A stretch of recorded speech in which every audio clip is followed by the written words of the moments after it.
दोस्तों आज के वीडियो में हम नंबर्स को देखेंगे। मैथ में इनका इम्पोर्टेंट रोल होता है। तो आइए देखते हैं। फर्स्ट है कि प्राकृतिक संख्याएं, नेचुरल नंबर्स। गिनती की जो भी संख्या होती है ना दोस्तों, वो प्राकृतिक संख्या होती है। जैसे कि एक हो गया हमारा, 2, 3, 4, 5, 6, 7, जहाँ तक भी जाए तो गिनती की जो भी संख्या होती है ये प्राकृतिक संख्या होती है। तो आप समझ गए कि गिनती की संख्या को हम प्राकृतिक संख्या कहते हैं। सेकंड है दोस्तों होल नंबर यानी पूर्ण संख्याएं। गिनती की जो संख्या होती है ना दोस्तों, जैसे कि 1, 2, 3, 4, 5, 6, जो भी हो, गिनती की जो संख्या होती है उसमें यदि हम जीरो को ऐड कर देते हैं तो ये पूर्ण संख्या हो गया। तो गिनती की संख्या में यदि हम जीरो को ऐड कर देते हैं तो ये पूर्ण संख्या हो जाता है। अब हम देखते हैं कि प्राकृतिक संख्या एक से शुरू होती है जबकि पूर्ण संख्या जीरो से शुरू होती है। कभी कभी ऑब्जेक्टिव भी पूछ दिया जाता है कि क्या सभी पूर्ण संख्याएं प्राकृतिक संख्याएं होती है। तो जी नहीं, सभी पूर्ण संख्या प्राकृतिक संख्या नहीं होती हैं, बल्कि सभी प्राकृतिक संख्या आपको पूर्ण संख्या होती है। नेक्स्ट है दोस्तों इवन नंबर यानी सम संख्याएं। वो प्राकृतिक संख्याएं जिसमें हम दो से भाग दे देते हैं और दो से पूरी भाग लग जाता है, उसे हम सम संख्या कहते हैं। जैसे कि आपको 2 हो गया, 4, 6, 8, 10, इन सब संख्याओं में यदि हम 2 से भाग देंगे तो ये पूरी तरीके से कट जाता है। तो इस तरीके की संख्या को हम कहते हैं सम संख्या। अब है दोस्तों विषम संख्याएं। तो विषम संख्या वो संख्या होती है जिसमें हम 2 से भाग देते हैं और वह संख्या पूरी नहीं कटता है। जैसे कि 1 हो गया, 3 हो गया, 5, 6, 7, उसके बाद आपको हो गया 9, 11। तो ये जो भी संख्या हैं इसमें अगर हम 2 से भाग देंगे तो ये पूरी तरीके से नहीं कटेगी।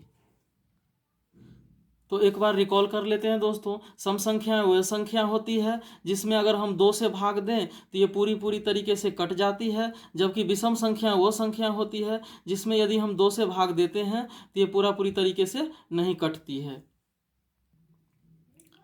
अब है दोस्तों अभाज्य संख्याएं। तो अभाज्य संख्याएं वो संख्या होती है जो स्वयं या एक को छोड़ के किसी अन्य संख्या से विभाजित न हो। जैसे कि 2 है, तो दो दो का अगर हम फैक्टर करेंगे तो ये तो 1 से कटेगा और ये खुद 2 से कटेगा, तो ये अभाज्य संख्याएं हैं।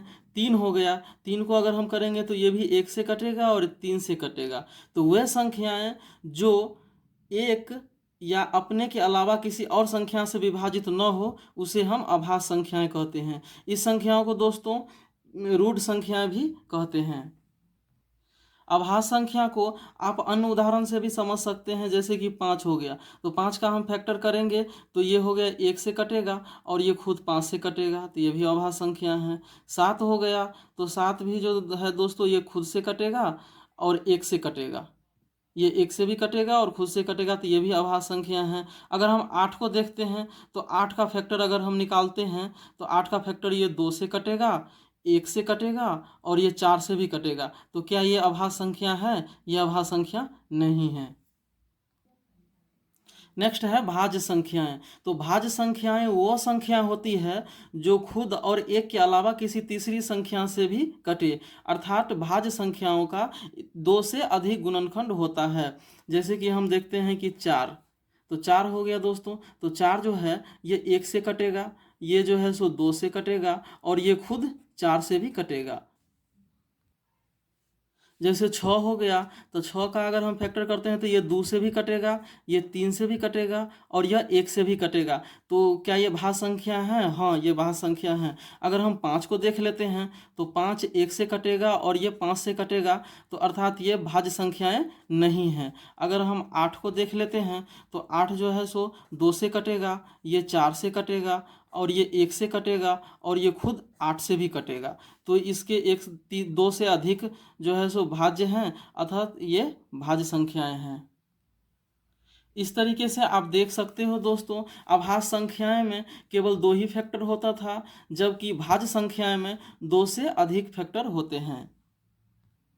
भाज्य संख्याओं को दोस्तों इसको यौगिक संख्या भी कहते हैं, इसका अन्य नाम यौगिक संख्या भी है,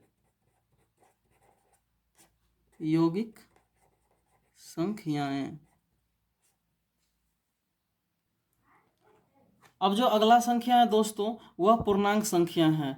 तो पूर्ण संख्याओं का जो समूह होता है, जैसे 0 हो गया, 1 हो गया, 2 हो गया, 3 हो गया, 4 हो गया, 5 हो गया, ये चाहे जो भी हो आगे जो, उसके बाद जो इसके समूह में यदि हम ऋणात्मक को चिन्ह को भी शामिल कर देते हैं, ऋणात्मक संख्याओं को, तो ये पूर्णांक संख्या हो जाती है।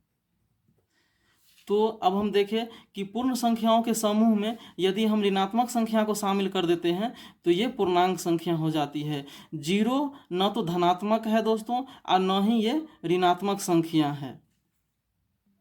साथ ही 0 न तो सम संख्या है और न ही विषम संख्या है।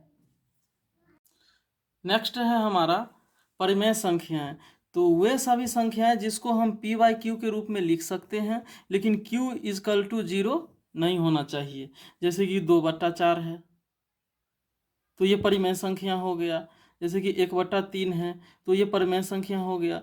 जैसे कि 2/0 है तो क्या ये परिमेय संख्या होगा? ये परिमेय संख्या नहीं होगा।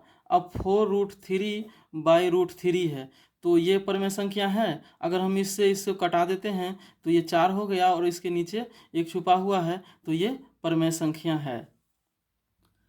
तो इस तरीके से हम कह सकते हैं कि परिमेय संख्या वे संख्या होती है जिन्हें हम p बाई क्यू के रूप में लिख सकते हैं, लेकिन q बराबर 0 नहीं होना चाहिए, अर्थात हर में 0 नहीं होना चाहिए। और दूसरी बात है कि इसमें रूट जैसे 3 हो गया तो ये भी परिमेय संख्या नहीं है, क्योंकि √3 में कभी ये परिमेय संख्या नहीं होती है। जैसे √3 + 2/4 तो ये परिमेय संख्या नहीं है।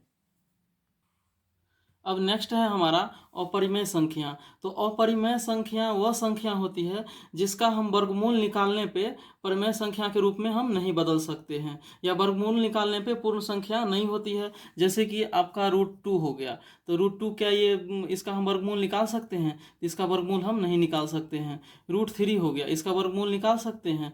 इसका भी हम वर्गमूल नहीं निकाल सकते हैं। तो ये जो संख्या है ये अपरिमेय संख्या हो गई। जैसे कि 1/√2 है, क्या इसका हम वर्गमूल निकाल सकते हैं? तो इसका भी हम वर्गमूल नहीं निकाल सकते हैं, अर्थात ये अपरिमेय संख्या है। दूसरे शब्दों में हम ये भी कह सकते हैं कि अपरिमेय संख्या वह संख्या होती है जिसको हम वर्गमूल निकालने पे परिमेय संख्या के रूप में नहीं बदल सकते हैं। जैसे कि √5 है, इसको हम परिमेय संख्या के रूप में नहीं बदल सकते हैं, तो ये हो गया अपरिमेय संख्या।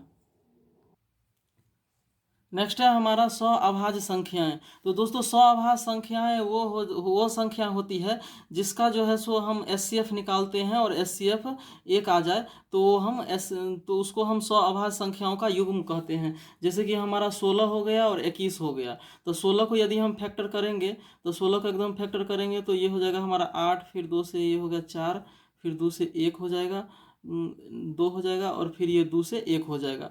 तो ये, और फिर हम 21 को फैक्टर करेंगे तो हो गया 7, और फिर 7 देंगे तो 1 है। तो इन दोनों में कॉमन हमारा क्या है? हमारा 1 आ गया। तो यह है स्वाभाज्य संख्याएं, इनका युग्म हो गया ये। अगर हम दूसरा उदाहरण से देख लें तो ये जो है सो, अगर हम आपको 21 ले लें और 32 ले लें तो इन दोनों संख्याओं का भी SCF 1 है। अतः हम कह सकते हैं कि ये जो दो संख्याओं का युग्म है यह स्वाभाज्य संख्याएं होती है। तो स्वाभाज्य संख्याएं वो होती है जिसका SCF 1 होना चाहिए। तो ये स्वाभाज्य संख्याओं का युग्म है। दोस्तों वीडियो बनाने में काफ़ी मेहनत लगता है, तो आप लाइक और सब्सक्राइब तो कर ही देना। साथ ही अगर आपको कोई दिक्कत आ रही हो तो आप कमेंट करना, अगले वीडियो में हम उसका भी सॉल्यूशन देंगे। तो थैंक यू।